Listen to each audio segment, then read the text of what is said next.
Ando Gallery. This is a gallery in Tokyo in Japan. It's my first exhibition here, and it's a collaboration between Ando Gallery Tokyo and Eigen+Art in Germany.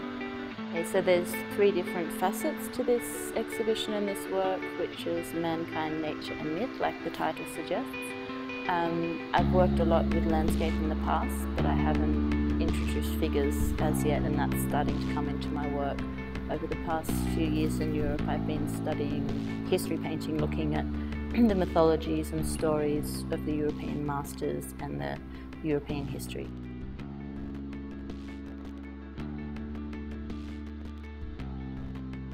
And I think landscape looms large in the consciousness of Australian people, and we still come to terms with how to process the environment, and it's a big movement in Australia to paint the landscape and think about those things that are always present in our everyday life, really.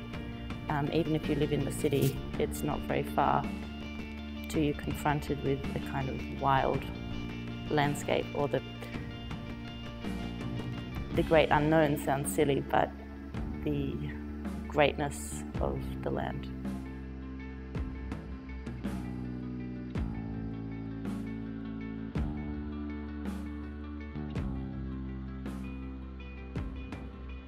So I've been taking this idea of history painting and the idea of storytelling and mythology, and I've turned that around, and I've been looking at it from a more personal point of view, being an Australian, and looking at my own history and myth of my own country, and the relationship of man and his environment, and the history of the Europeans coming to Australia into such a foreign and harsh environment, and how they dealt with that situation. And many of the early explorers actually perished in the landscape, which has now become part of Australian mythology and part of Australian psyche also.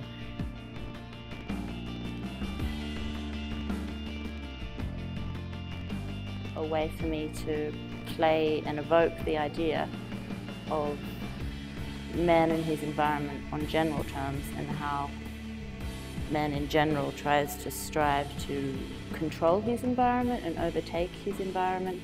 And I think it's particularly poignant at the moment with what's happening all over the world with the changes in the environment and how we're being impacted by that, to think about this.